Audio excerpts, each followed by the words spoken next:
first define this thing called the B secret symbol. First, what is this B? B is a parameter between 0 and 1, and this Liouville parameter that we are is equal to 2D, and also this background charge is equal to B plus B inverse. And then there is a function called the double sign function. It's given by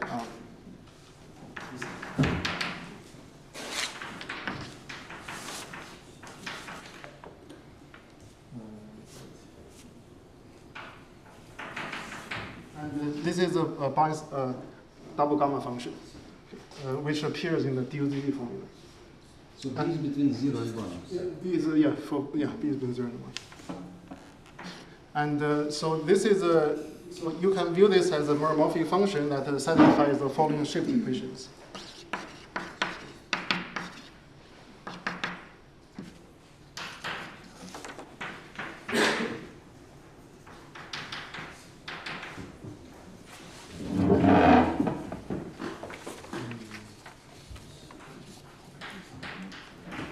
So the two shift equations are when you take B and B inverse.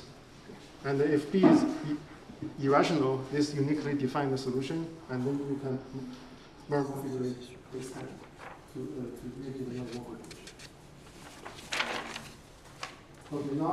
Okay, so now I want to.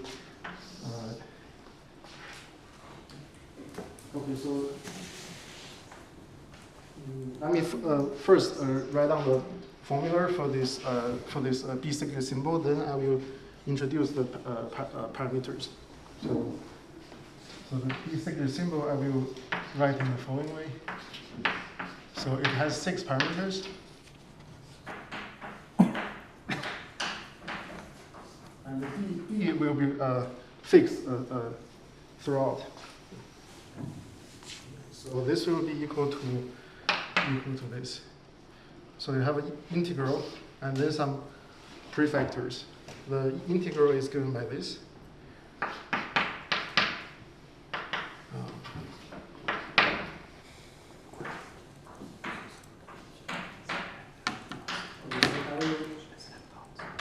How to define the parameters later.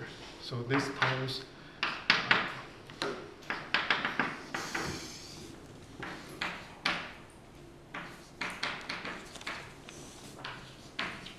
so this is a integral over U and over this contour. This contour is so the contour is a vertical line, which is so the contour gamma is a vertical line between these two values, and because of the morphophysicity of this SB, this integral doesn't depend on this contour, as long as it is a vertical line between these two.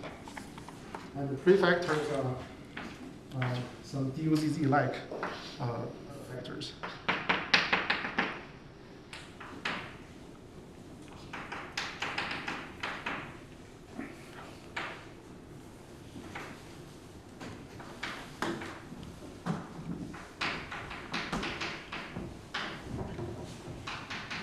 Okay, so okay. So on the left hand side I have A's, and on the right hand side I have these Q and T's. So I'm not going to write how the T and Q are defined in terms of A. So this is a function in terms of A, and this U is a dummy variable. But these Q and T's are defined in terms of A. They are some linear combination of A, which I'm defining now. A is real? Oh yeah. So this will be a meromorphic function in A, but in this talk, my A will be so my A will belong to Q plus IR, and this is a Liouville spectrum. And okay, so now let me explain how to define the T and Q's. So these T's.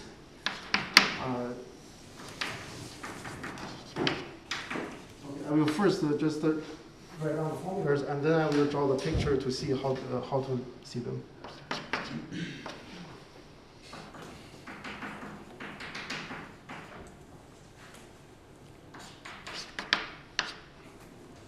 every T is a summation of 3 A's.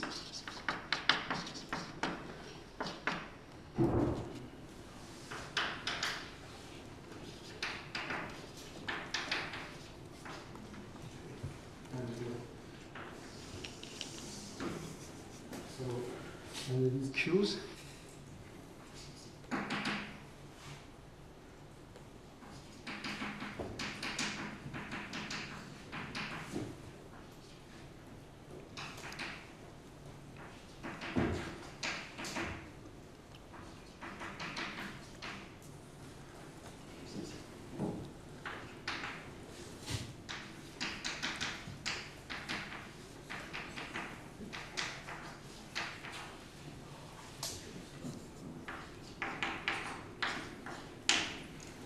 So Q4 is a fixed constant to Q, and I'm writing Q4 here just to make this formula a bit more compact.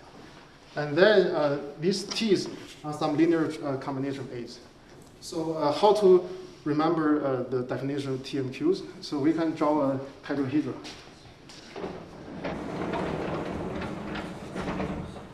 So the way to think of this, secret symbol is to view this as some weight of a tetrahedron. So let me draw this tetrahedron. Okay, then basically every T is corresponding to a face. So and every A corresponding to an edge.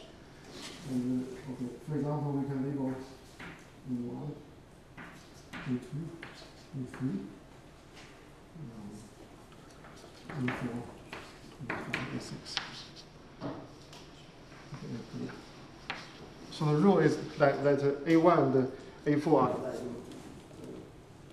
precise, and A2 and A5 are and so on. And then we can see that T1 is corresponding to this face, and T2 is corresponding to this face in the back, and T3 is corresponding to this face at the bottom, and T4 is corresponding to this.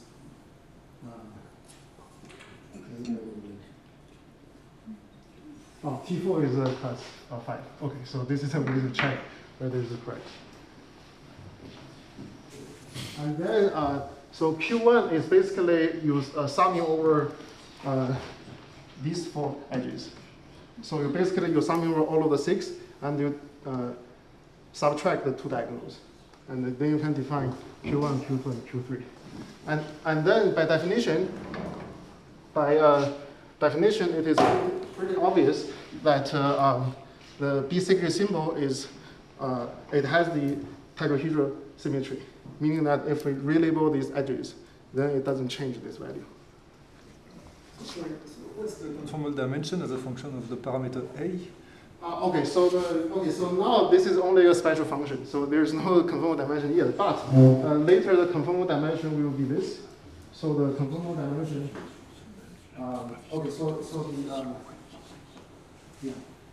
So the convention is that my convention is 2A equals to Q plus IP, and the P is real. And then this my delta, the conformal dimension will just be A times Q minus A. But you wrote that A belongs to Q plus IR plus over there. Yeah, there's AI this Q and there's 2A also this Q. There's one misprint somewhere, no? Let me see. Okay. Yeah, this is It's Q over 2. yeah, exactly. Thanks. So why Q4 so this spoils the symmetry? Q4 is only a constant, so you can actually. But the symmetry should imply that it should be sum of other 4 A's, no? There's only three pairs. Like so I'm like taking a diagonal. So there are only 3 pairs of diagonals, and each of Q1, Q2, Q3 means I sum over all the 6, and I subtract 1 pair of diagonals. And I'm only to put the Q4 here to make the formula a bit more compact. So any question about the definition of this secret symbol and the tetrahedrosymmetry? I mean, in the prefactor is SB of what? Of QJ? It's QJ minus TI. TI. QJ minus TI. Minus TI, okay. You have 16 SB things. Okay, so I think it's fair to say that at least this is the most complicated compact function that I have ever encountered. So, and compared to this function, DUCD formula is very simple.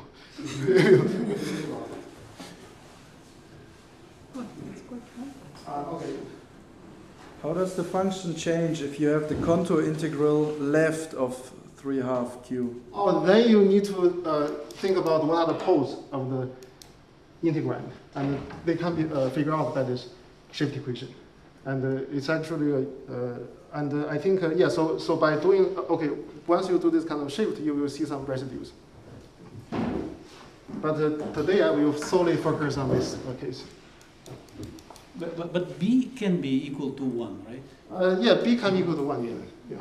But I will just focus on the Liouville case. Mm-hmm. So it's to connect to Liouville theory. Yeah. And at the end, one of so the first two theorems, I will fix B. And the last theorem is when B tends to 0. This semi-Cassel limit, as what Baptiste was mentioned in the last talk. Okay, and as I mentioned, so this secret symbol can be viewed as the partition function or the weight of a single tetrahedron. Then we can use this to define a partition function for three-dimensional triangulations. So the rule is the following. So suppose we have a triangulation without edge, without internal edge. For example, let's consider this one. So I'm just gluing two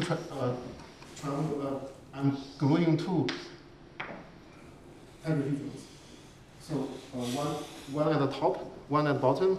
Then so maybe this is T1, this is T2. Then the partition function, maybe I can write the Z. So the partition function of this gluing of the two tetrahedron is simply the product of the two secret symbols, which I can write. I can write it this way. I write it as T1. And my delta T is the secret symbol.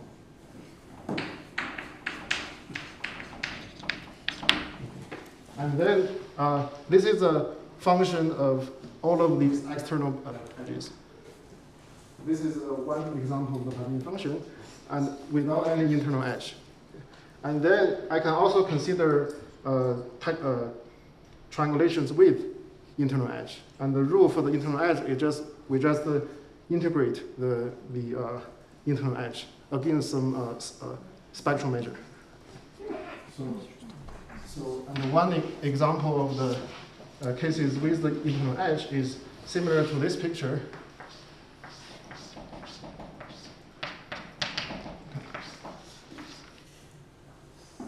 So it's the same picture as before, but then I can draw an internal edge. So this is the edge that goes from the top vertex to the bottom. And then this picture can be viewed as the gluing of three tetrahedrons. I'm confused about something naive, but the A in your picture, they are not real numbers corresponding to the length of the edges. Sorry, they are real numbers. They are number on the spectrum. Yeah, but why do you put them on the edges then? Yeah, so they are number on the edges. So just attached. Yeah, so I attach right. The gluing rule is just that they have to be the same. Sorry? Glue. Yeah. So when you're gluing them, the external edges are just the same. They just take the product. And then, so whenever there's an internal edge like this, then I take an integral over the internal edge. So the definition of this is going to be, I have three. So I have one internal edge. Then I will just integrate over this 2 plus R.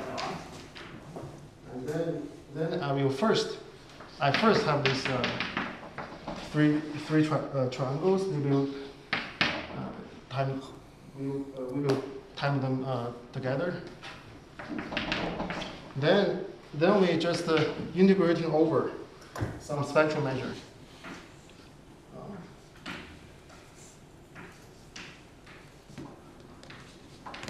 So this is this AE corresponding to this internal edge. So we just integrating over all the internal edge, and then keep the outside edges as the variables. And this measure is the following. Why is absolute value? Oh, so there's no absolute value. So this is just a notation. So okay, so maybe I will just no absolute value, and this is a measure. This is the spectral measure corresponding to this positive representation of this modular double quantum group. And the formula is this. The formula is rho A equals to sl2. This is the Planck measure for the corresponding quantum group. But it is elementary function, right? Yeah, it's just this function. Yeah, it just this concrete function. No, but it is elementary in terms of this is what. Yeah, this is some science function. science. Yeah. Maybe you write it down, no? I probably won't be able. I mean, so I have it, but I need to find it. So I have it in my notes. Isn't it there already? Just the double double. Yeah, I mean, yeah. So, but this function is actually some science function, like some even simpler function. Yeah. Yeah, I mean, but I'm just writing this to be more compact, to introduce less notation. So. Is the definition of this particular function clear? Yeah. Okay. Then, so the most important property of this simple symbol is the so-called Pentagon relation.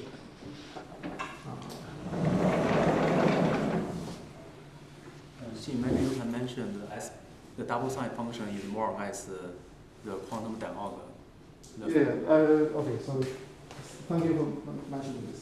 I think so. I probably need to find some mark. Yeah. So I think it's okay. I think it's fine. Okay.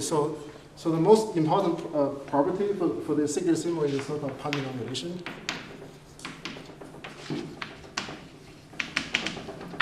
Okay. And the Pentagon relation says these two particular functions are the same. This is two triangles without any internal edge. This is two tetrahedron without the internal edge. This is three tetrahedron gluing together with one internal edge. And so then you can view this two things as the analog of this thing. For example, if you have a two-dimensional triangulation, it's possible to do these kind of flips. And it's well known that with this kind of flip, you can change from one triangulation to another with the same number of vertices. And the same thing holds in 3 dimension. So if you have 3-dimensional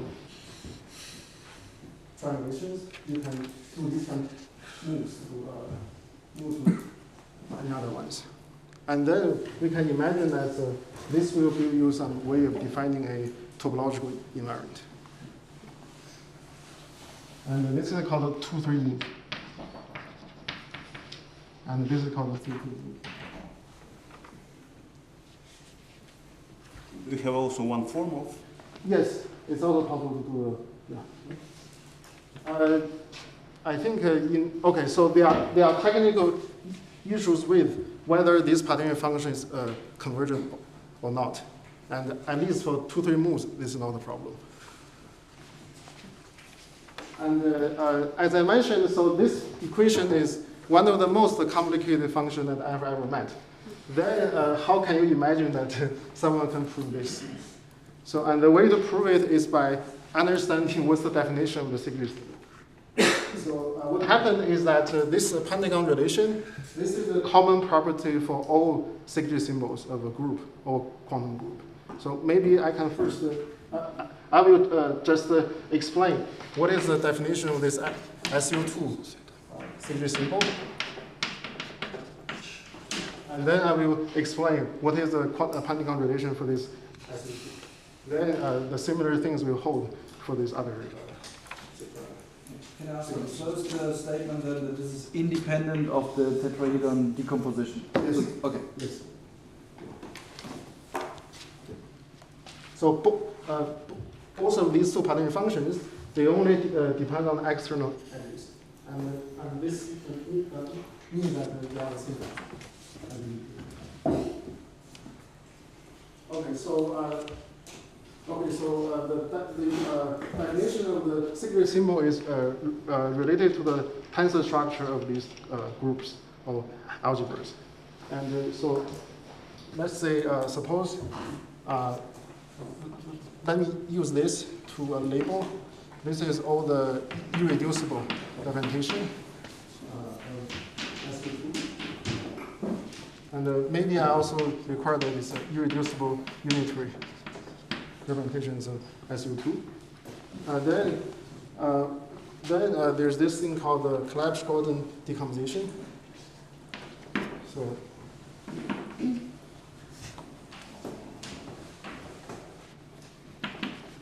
this can be decomposed into irreducible representations. And one of the important things is that the multiplicity of everything appear in this decomposition equal to 1.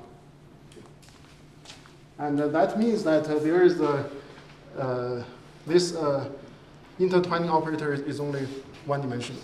So there is a canonical embedding from this to this.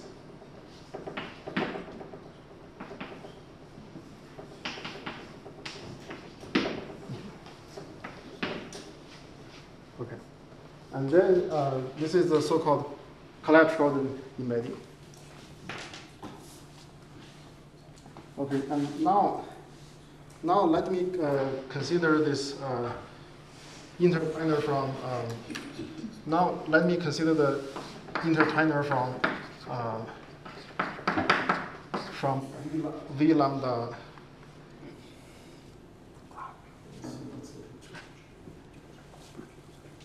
That is from V lambda 4 to the tensor of the from this.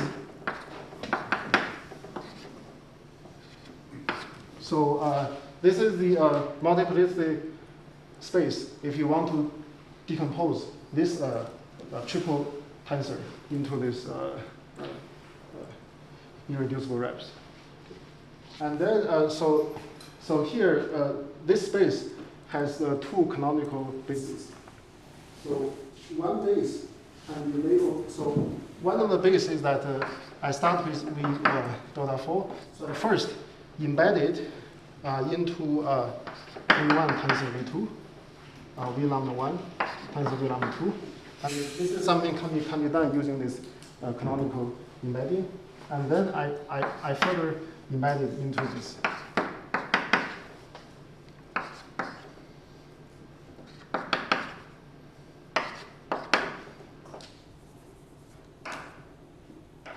And here, okay, so in this embedding, this guy will be decomposed into summation over V delta S. Okay, V delta. Let's see. Okay, V delta S. Okay, and then the base of this guy can be labeled by this S, by this delta S.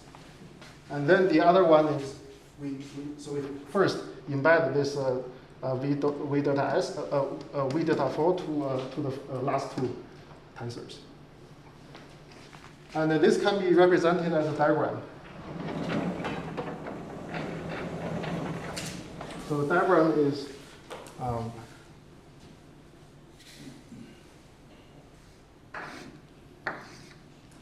there is a problem. So you can embed tensor component into tensor product. You need to first, you need to like also tensor with ID on the last component. What is ID?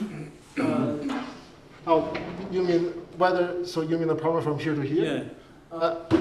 I'm just saying that I'm identifying this with the, okay, so this means that I will tensor with ID in the last component. But what is ID? These are not algebras. Okay, so let me see. In the direct sum you can embed, but not. Yeah, okay, so this is not precisely embedding, but it's like I just keep this fixed. Like for any like here, I will just identify this. Okay, so the way to label the this can be represented by this diagram. So I have this. This is my core, and this is.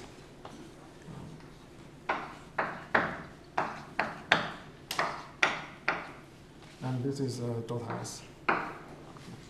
And then the other, the other base can be viewed as this.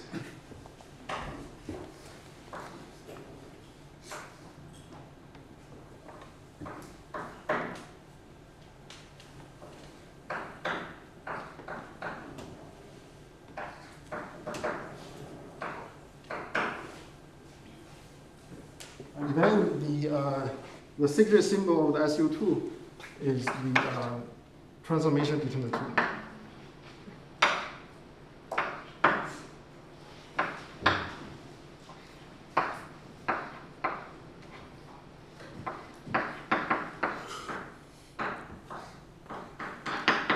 So this is the definition of the secret symbol for SU2. And then, so when you're defining this embedding, so this is a one-dimensional space, but so when you define this intertwiner, this is a one-dimensional space, so you need to fix some normalization. There is one normalization you can fix, so that this is the real numbers. But this embedding is defined up to scalar. Real scale. Yeah. So did you explain how to fix this? I think I probably don't want to explain how to fix this, but it's possible to fix. At least in physics, there's a well-known there's a common way to fix this to make it have this physical meaning in the. No, it's a direct sum. There is no problem. No, I'm just talking about. The first embedding is well defined. It is. The embedding is embedding of well vector defined, space. but when you choose the base, you need to have a normalization. The composition of irreducible components is well defined, Yes. but the isomorphism with modulus, what you see here, you can multiply it by constant. Yeah, you need to fix the normalization. Yeah, but I don't want to go into the normalization during the pre-dinner talk. So does your, what you say, does it depend on the choice? Okay, it depends on the choice because you can fix the, so you can easily change the normalization by time some e to the I, so you can time a phase, and then it's possible to make it into some complex numbers. But the Polygon relation, all that will still hold under some change. By the way, the B secret symbol that I defined here is also a real number. I think this is of this representations in that embeddings correct. Like if you look at the pictures, it seems that they will be different. So first we have embedding of V delta 4 in tensor product of V delta 3 and delta 5, or like, so are the synthesis precisely like it is written, or is there some mistake in this formula of the two embeddings? Is it I didn't get the question. Is it a question or a comment? Are you sure that all the syntheses are correct in that formula? I think this is not the embedding per se. it's like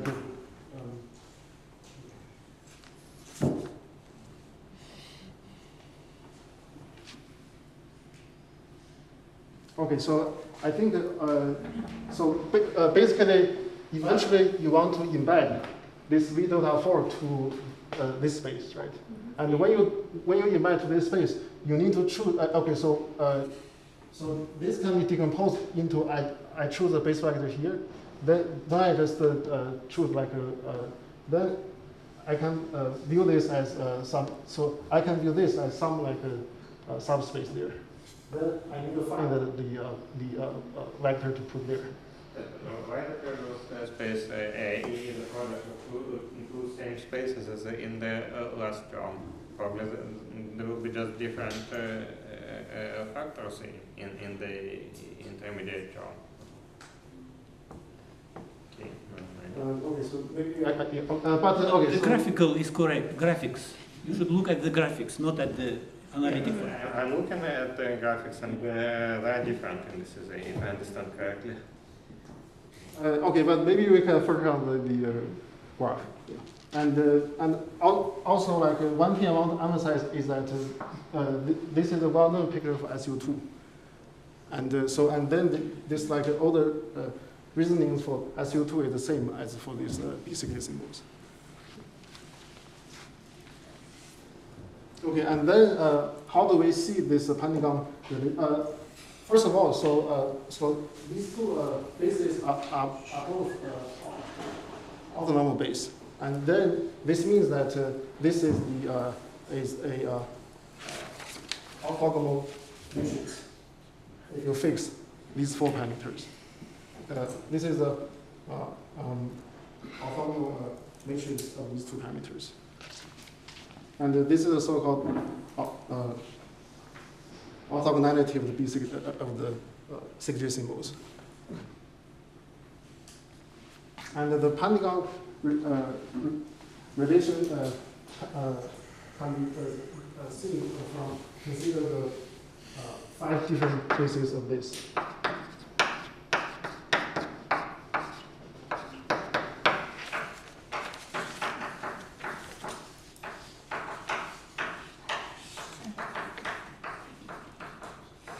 Okay, and then we'll want to embed here to this tensor. Then there are 5 different ways. Maybe I'll.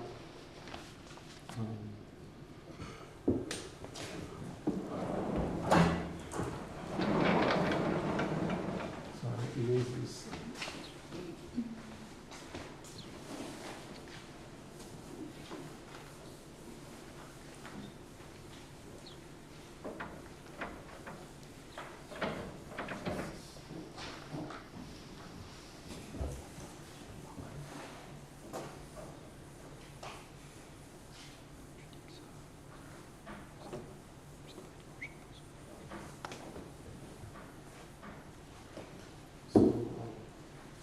So the 5 different pictures are this one.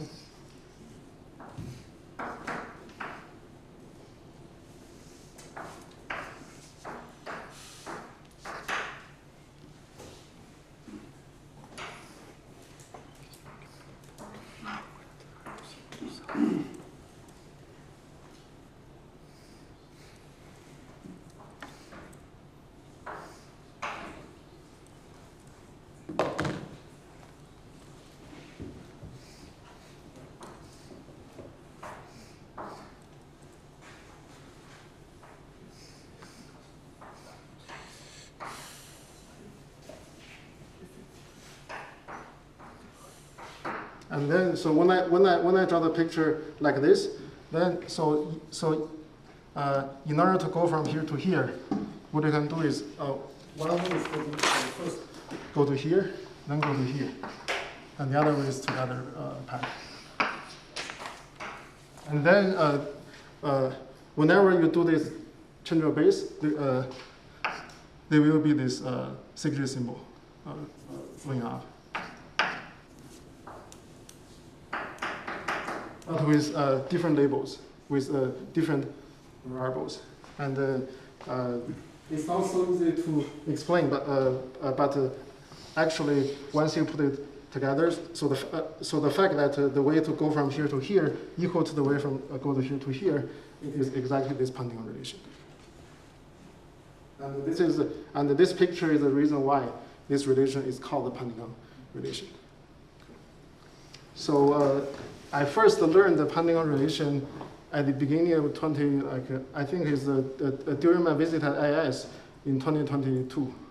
And it took me a year to understand this relation, like why this picture is like this, and why it's called why it's related to this like 2-3 moves. It's kind of not so easy to understand. So is sum ultimately would be a finite sum? Or? In the sl2 case, this is just the labels of this representation of sl2. And once you fix these things, they are finite. And then, in the B6J case, you need to change this to the integral over the spectrum with this Planck measure.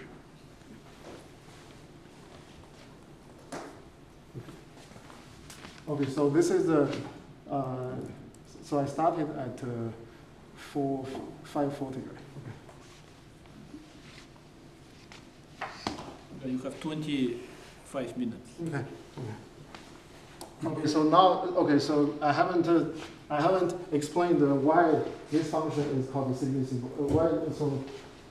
Which is what is the analog of this sl2 for this for the function that I defined at the beginning?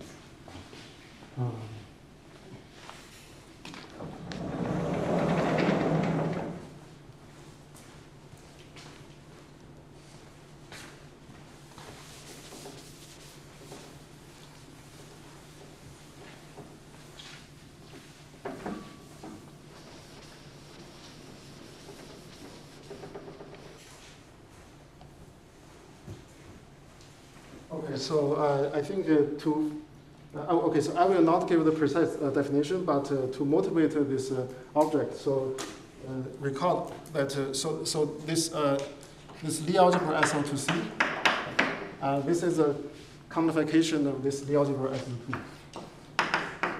Okay, so this is a real Lie algebra. And then if you do the quantification, you will get sl2c. And the fact that, and then you can use this theory for the semi-simple Lie algebra, the complex representation of the semi-simple Lie algebra of this thing, to understand the representation of this sl2. This is the basics of the representation of the compact Lie group. And then, this sl2c has another real form, which is sl2r. So the quantification of this is also sl2c. But then if you want to understand the unitary representation of this, so all of the unitary representations are unidimensional. So you can consider the so-called principal series. Okay.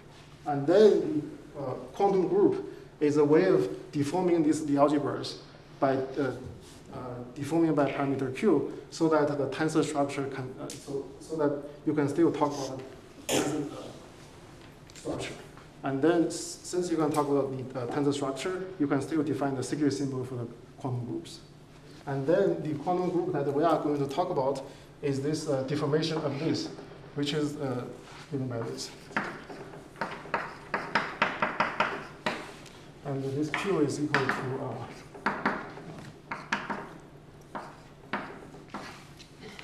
but actually you need to also cancel this UQ tilde.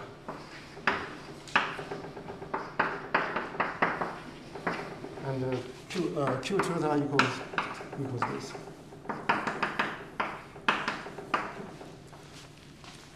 And so I think, okay, so this is the same quantum group that appears in Sasha's lectures in the case of this sl2. And so at least, so the result of quantum tensioner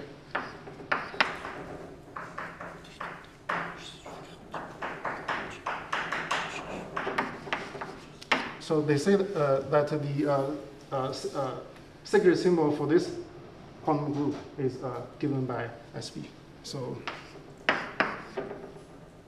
go for the secret symbol of this.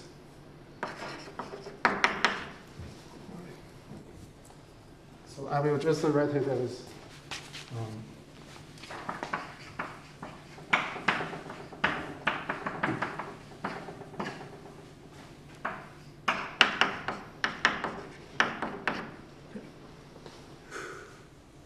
and then, because of this, we know that the B secret symbol they satisfy the Pandion relation.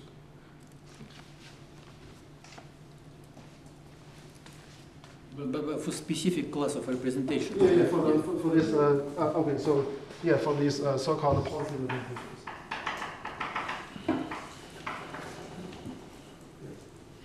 And I think that this set of representations are also those appeared in this quantum tensor theory. And this is a result of, I think, according to my communication with Sasha, this is a result of first by Folk-Gonchorf and then Gonchorf-Shen. And in this particular case, there's also the work of Shapiro and Schrader. But Schmutgen defined those representations. Sorry? Schmutgen. Okay. German. Faddeev defined. No, also Faddeev, but Schmutgen he studied it mathematically.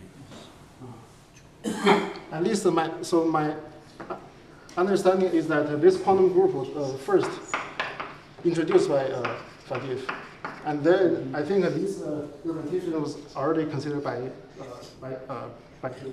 And Ponson what he did is to show that the B secret symbol that I write there equals the secret symbol of this. Yeah.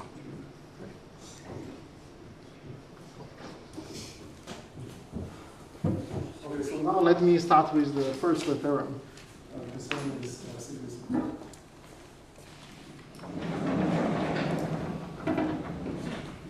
Okay, so the first theorem is, so I just need to change the meaning in this picture.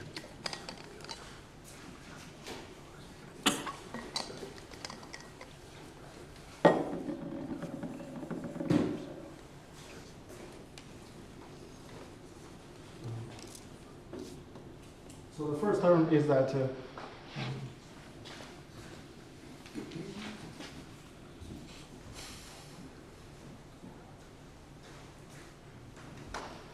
so now this becomes the Virasoro conformal blocks.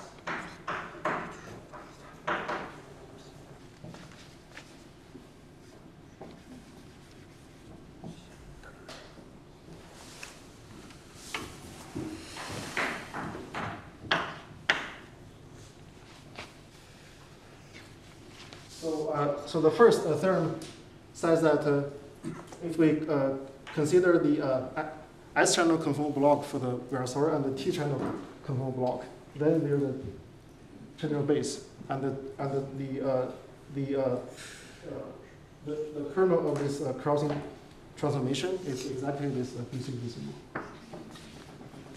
This is the first result. Up to some factors. So there are some simple factors. But these simple factors are not so simple. They are actually some product of DOZZ formulas. But compared with this B secret symbol, they are relatively simple. Yeah. And this term was first conjectured by Ponson de Teichner. So this was conjectured by Ponson Teichner. And so a preliminary version of this theorem was proved by Permate and Rami and Xin Sun and myself. And then later Bao Junwu also joined our team. So our first version of the theorem. So all of these external weights, they have to be in this probability range. And then Bao Jun helped to change the probability range to this Liouville spectrum. And also, and this is not only true for the primary fields, it's also true for the descendants. And this allows us to extend from the 4-point block to the n-point spherical block, and then this will give you a way of seeing this Pantone relation. So what does it mean to have this for descendant? Because so I view it as a change of basis for primary fields. Yeah. So what does it mean for descendant?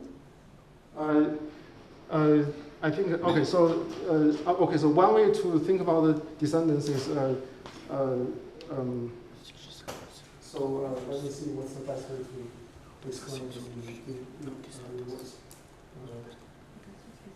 Okay, so one way to think about it is that this 5-point block, this 5-point conformal block, they can be viewed as power series whose coefficients are given by 4-point blocks and some descendants.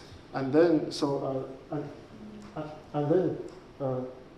this 4-point block thing can be viewed as saying that the leading term satisfies this crossing symmetry, and then the descendants can be viewed as subleading terms. They also satisfy the same crossing symmetry, and this can allow you to extend from the 4-point block to the 5-point block, and so on. Maybe we could say that the blocks on both sides of the relation obey the same word identities. Yeah. So, for example, for L-1 descendants, you can just take derivatives on both sides, and it gives you the same relation for descendants. So, replacing the primary to the descendant is not a difficult formula. But at least, so what Baojun teaches us is how to put using the Liouville framework to do this. But if you use Clebsch-Gordon, these are not conformal blocks, so you don't have this picture. So these are Clebsch-Gordon. If the graphics are Clebsch-Gordon, then it's a different story. Yeah, so have to put some other normalization factor to make it. So does this factor know which descendants you have? This factor, this is just some fixed factor. It's DOZG formula. They are the one over the DOZGs. It doesn't change. Yeah, so yeah, right.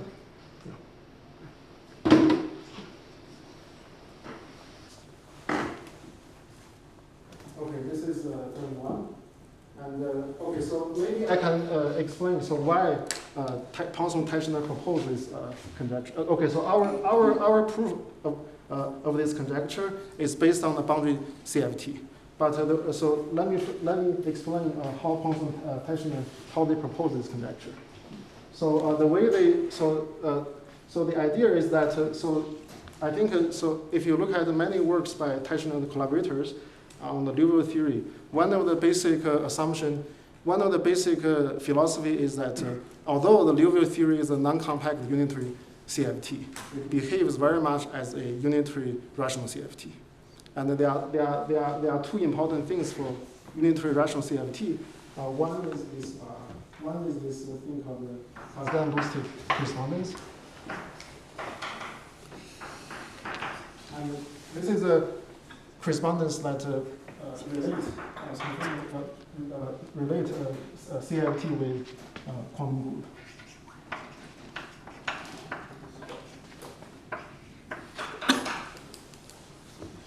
And one of the implication of this in the rational case is that this crossing kernel is given by the signature symbol of the corresponding quantum group. And in our case, so one way to guess this for this non-compact case is that in Shenji's talk, he mentioned that the quantum group corresponding to the first row CAS table of the Virasoro blocks is given by this UQ SU2. So the tensor category for this UQ SU2 give you the fusion category of the first row of the Virasoro CAS table, right? And then this UQ tilde SU2.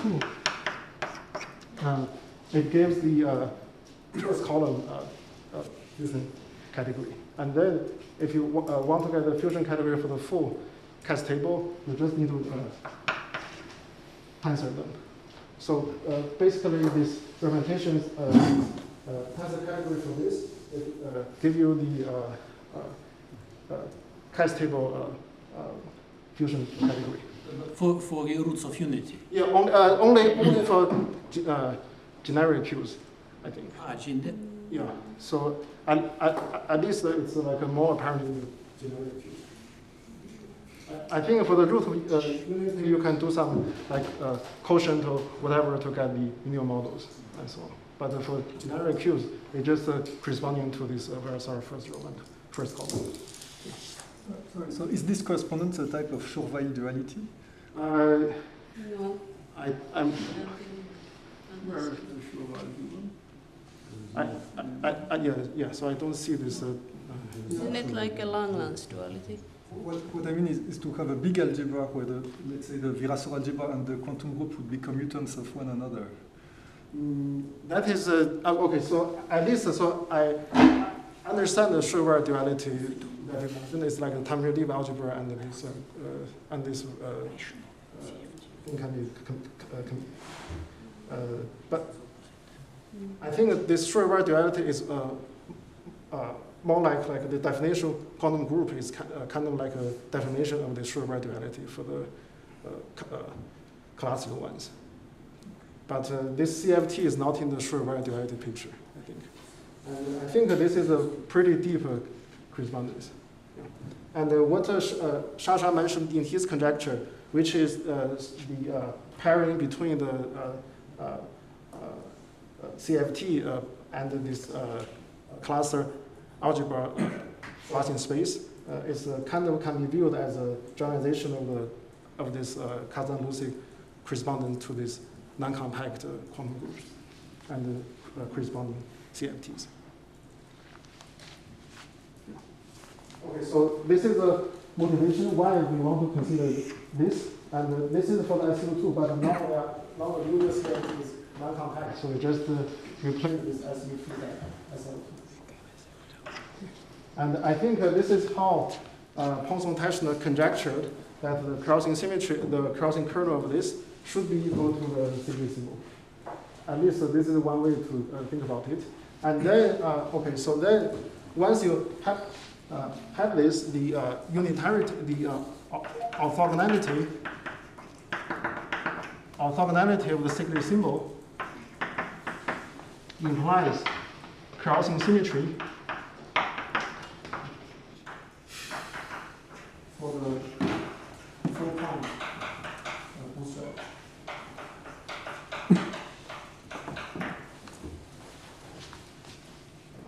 And I think this is one of the main applications of in physics of this fact. Okay. And then, one of the nice things here is that if you assume this conformal bootstrap is also convergent for C between 125, then it also means that even for C between 125, this DOZD formula is still a solution to this crossing equation.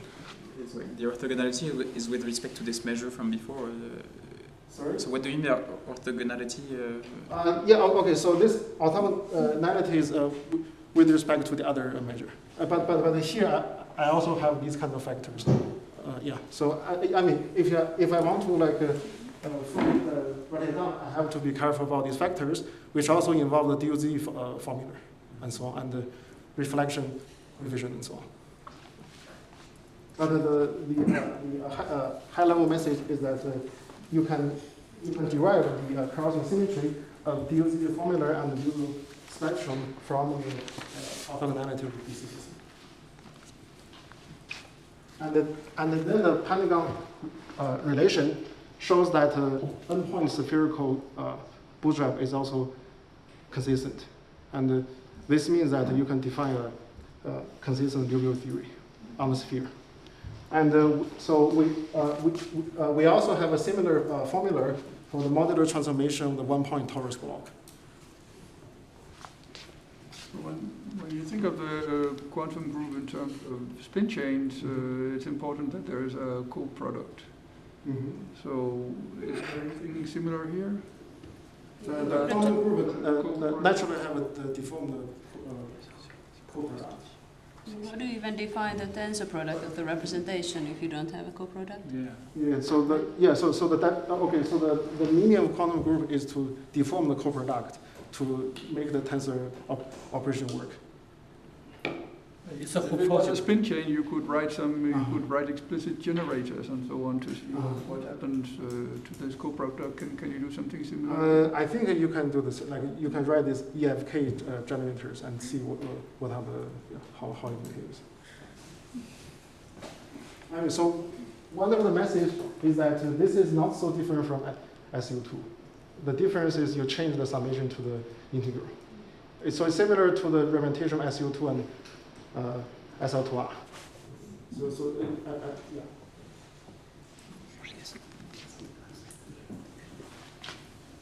Okay, so this is term 1, and then I will spend the last 5 minutes to talk about the term 2 and term 3.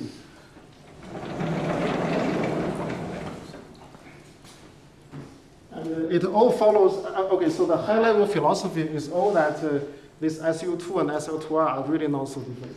And the non-compact, so the Liouville theory as a non-compact unitary CFT is not so different from some unitary rational CFTs.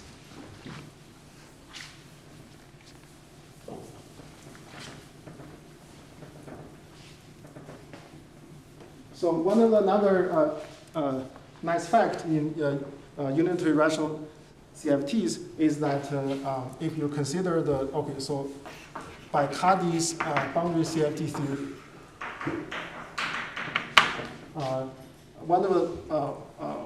one of the consequences is that the boundary three-point function, boundary three-point structure constant, it equals to the fusion kernel. So this is something true very generally in the rational CFT case. And I think, Cardy first have this boundary CFT idea, and then it was further developed by many people. And I think this fact, at least for the A-series minimal models, this was argued by Ronco for A-series minimal models. And inspired by Ronco's work, Poisson-Teschner conjectured that the three-point structural constant for the Liouville case, for the boundary Liouville, is also equal to the fusion kernel, which means the boundary three-point Liouville structural constant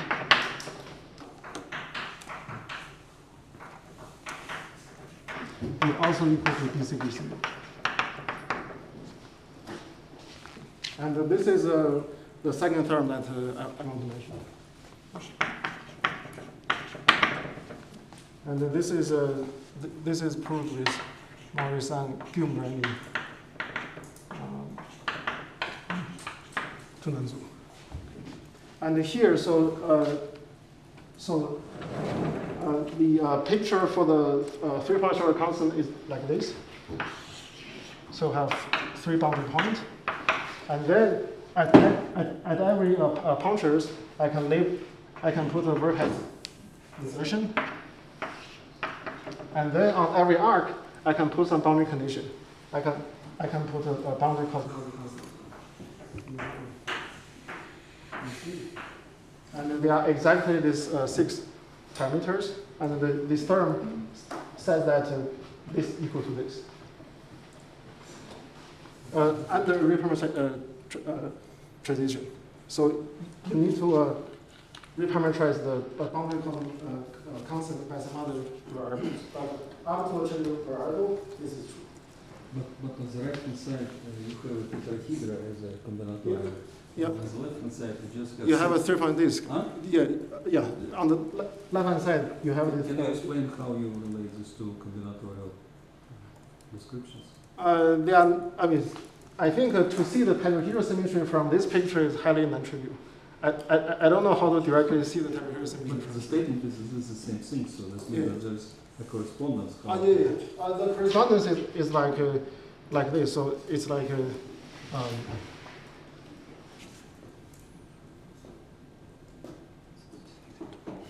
so we'll just try to write it.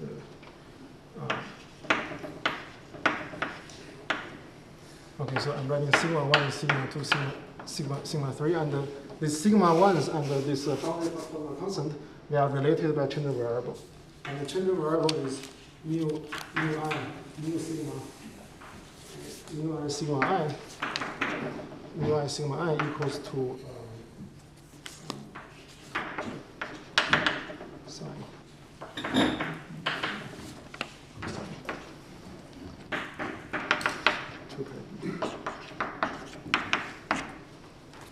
So the theorem is that under this change variable, they are the same.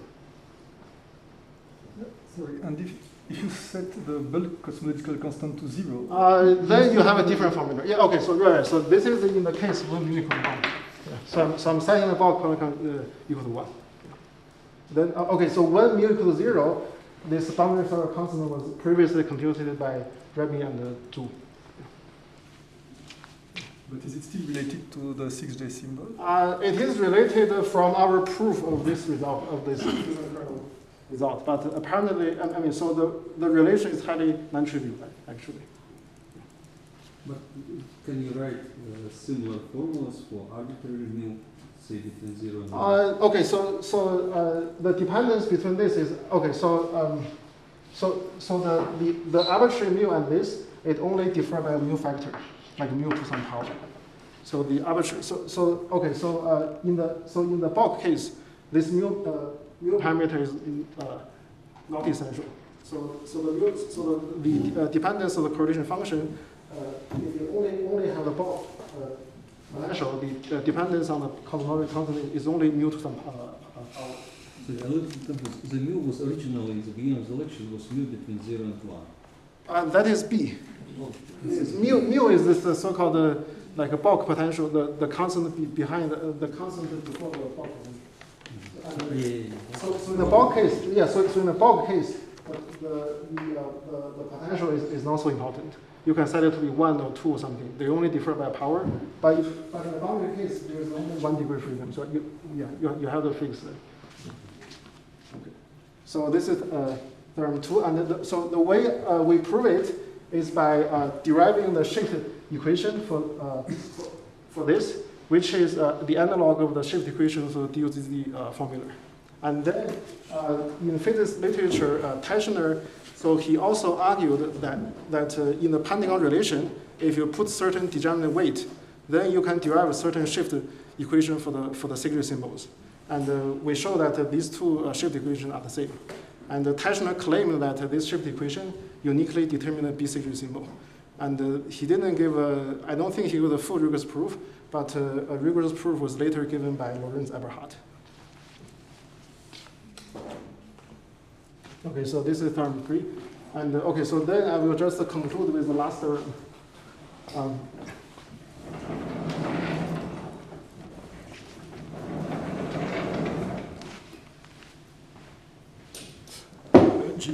One question, since you said that the orthogonality implies the crossing symmetry, but just one question: the Ponceau-Teschner relation, you get it with the bootstrap already, right? Yeah. The proof. Yeah. So I didn't mention how we prove it. Yeah. Okay. So maybe I can first comment on the proof. So the proof of this. So Ponceau and Teschner argument for this formula is the following. So first, they assume that such a kernel exists. Then if the kernel exists, because of this picture, the Pandigon equation holds for this kernel. And then once you plug in the degenerate weight, you can derive a set of shift equations for this Pandigon relation, for this Sigrid symbol. And then he just say that this is uniquely determined Sigrid symbol. And then they give the formula. There are two fundamental assumptions. One assumption is that you need to say that there exists such a kernel, and also that this conformal log forms some complete base of certain Hilbert space, something like that. And the other thing is that you need to be able to also talk about the Pandion relation for the degenerate weight. And both of these are not very trivial, highly non-trivial in the rigorous framework of Liouville CFT. And our proof of this result is actually to consider this. So basically, we were able to implement the strategy in this boundary CFT theory of argument, this to show that the fusion kernel, it not only exists and also equal to the boundary 3-point threshold constant. And since we already compute this in this theorem, we can get that the fusion kernel equal to this. So we're kind of doing some reverse logic as what original intention did. And another thing I want to mention is that the Pandion relation, is also equal. I mean, once you assume that 3-point threshold constant equal to the fusion kernel, the Pandion relation is equivalent to saying that the 3-point boundary threshold constant is a crossing symmetric solution to the boundary bootstrap. So they are the same statement. And this was already observed by Ronco, and it can be pushed to this Liouville case as well. I'm just trying to see in my head, but I'm not sure I understood. But sorry, as far as I remember, when you have a paper where you show that the fusion kernel for the blocks are given by the 3-point function, but it uses the boundary bootstrap. So So there's a technical thing, which is so the boundary bootstrap is only established. Okay, so when mu is positive, the boundary bootstrap is only established when gamma squared equal to smaller than 2, and this is the L2 phase. So what we actually did in my so with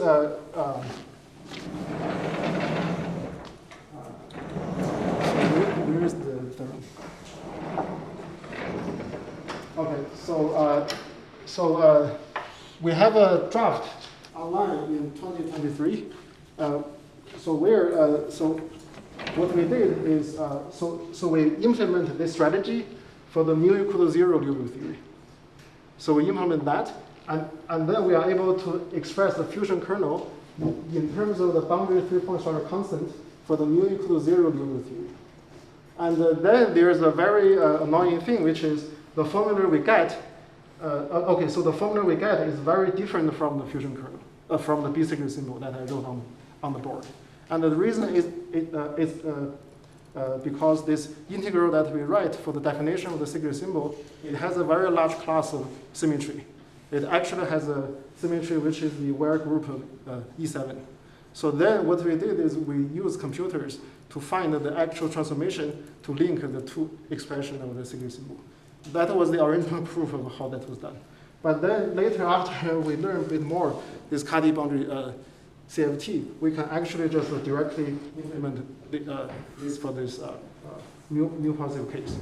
And then that will show that the fusion kernel equal to the fusion kernel indeed equal to the B secret symbol, at least for the case gamma square smaller than 2. And then since the formula is meromorphic, it also gives the proof for the full range. So we don't have to find this concrete E7 symmetry thing to link the two expressions of the secret of the fusion kernels. But this was not written. I mean, so this is not in our online draft yet. But it will appear in the final paper. Okay, so let me conclude with the final the third theorem.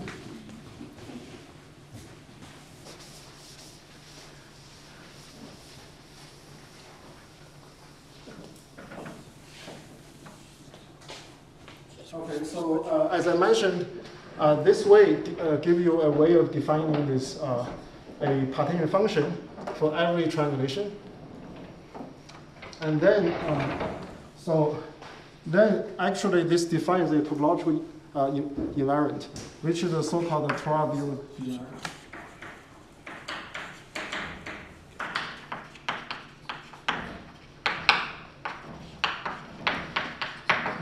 And then, if you consider a hyperbolic manifold, a free hyperbolic manifold,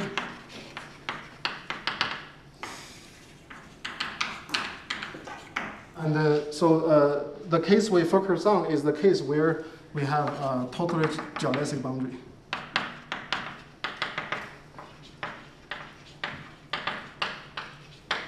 And then there is a canonical set of triangulations that decompose this.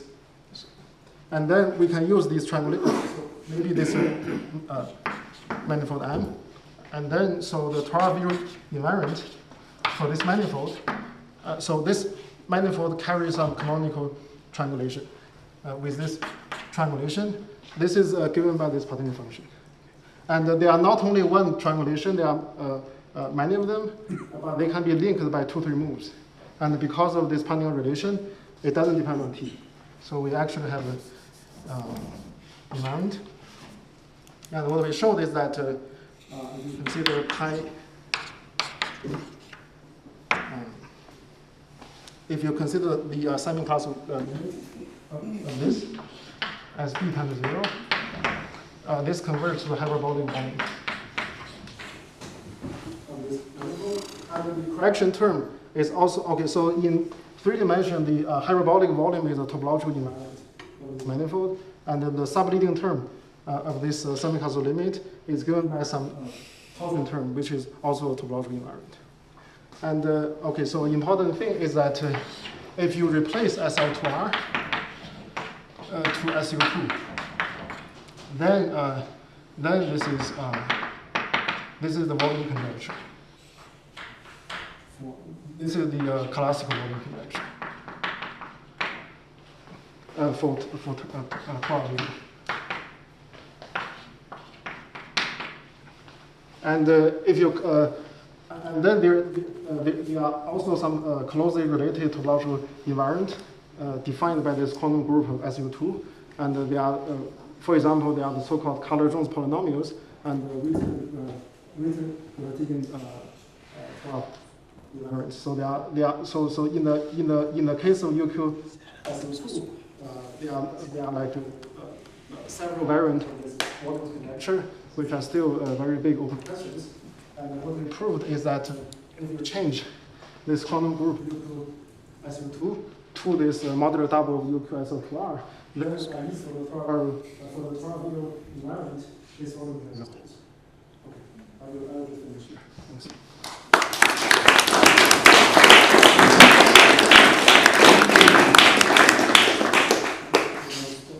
Please, further questions? I want to ask, why was Teschner conjecture just a conjecture?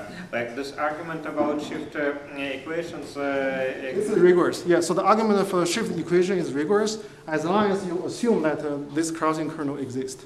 Okay. And also you can talk about degenerate weight. Because the way they derive the shift equation, you need to plug in the degenerate weight. And both of these two things are not trivial for the current rigorous probabilistic framework in UVCFT. And yeah. You said the pentagon relation implied a crossing symmetry? They are equivalent. I know it's linked, but I doubt you can prove crossing symmetry from the pentagon relation. Okay. You have to prove everything converge, and it's yes. Okay. So in my talk, I'm like mixing some physical statement and math statement. So okay. So in the rational CFD, in the rational case, Pandian equation is just the crossing symmetry. But of course, for example, like even when you define this invariant, there are many convergence problems you need to solve.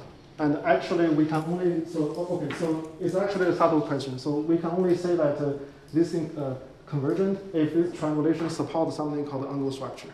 And that is not a trivial assumption.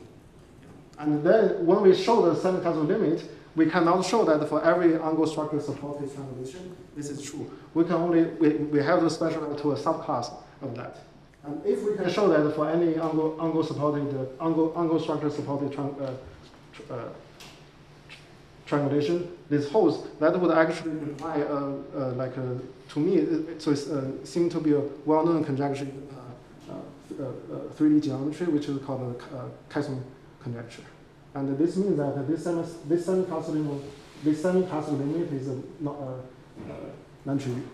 So okay, so the way we prove it is by first prove the semi-Cartesian limit of the single Sigrid symbol, and it is described by the hyperbolic volume of certain tetrahedrons, some certain hyperideal tetrahedrons. But from the single Sigrid symbol to this glued picture, it is not trivial.